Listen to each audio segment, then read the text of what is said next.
Je ne suis pas partant à toutes ces négociations-là parce que vous êtes sans ignorer que c'est depuis 1998 que mon pays, la République démocratique du Congo, est victime d'une agression rwandaise, ougandaise également.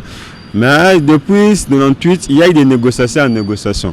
Alors, toutes ces négociations-là n'ont jamais abouti à un résultat escompté.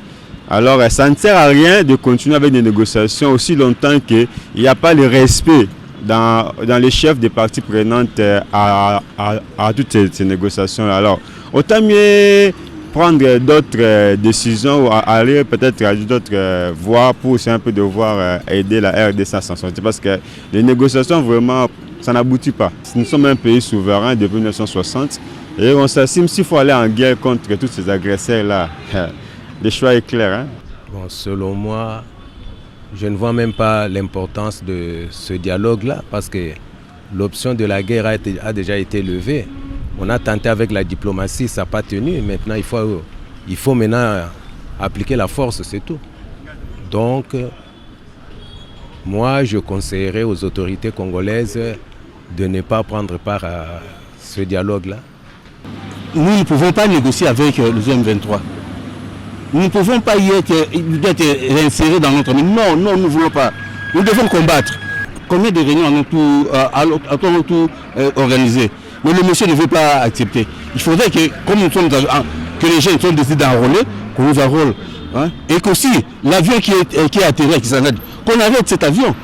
En échange avec Macron qui libère notre avion qui a des armes, qu'on a pu stopper en France. Bon, pour na sommet wana basa la peine à RDC andi ma dialogue, to dialogue na Rwanda poto lukani. Rwanda bana mboka na bango, Rwanda biso peta na mboka na biso Congo. Si y a ba négociation le ba entre nous les Congolais. Le temps de dialogue est déjà passé. On a eu au moins 2 réunions ou 3 avec le monsieur 1, monsieur Kagame et monsieur 1. Donc lui, il n'y a plus de dialogue pour lui. Il faut seulement la force puisse s'imposer sur le terrain et puis on verra les dialogues par après. Et puis avant le dialogue, il faut d'abord respecter les préalables.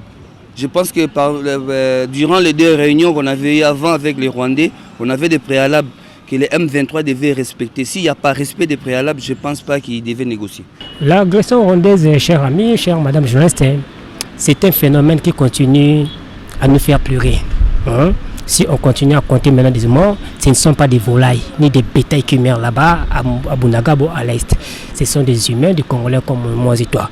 Mais si vous vous retrouvez devant une madame, un monsieur quelconque, qui ne prend pas cette situation-là à la lourdeur, elle considère ça à la légère, en tout cas, il n'y a pas d'intérêt. Toutes les négociations qu'on négocie dans M23 ou bien Rwandais, toutes les négociations, tout ce il nous a beaucoup tué. Sur question sur laquelle biso tozo boya catégoriquement to boyi makambo ya keo toke na ba on négociation ata moko ezate. Non, négociation ils amabete ezali partout. Ata les choses le problème na mutu ba mutu akokenda parika fone mutu après tango ba ressemble mais ça semble si tout le monde qu'il faut ba vendre bango mi ba leba solo là. On a des problèmes te. Ils attendent que kokutana na ba Kagame ba tout ce ka kay côté Kamboga te ataka c'est deux mots que pas Kagame.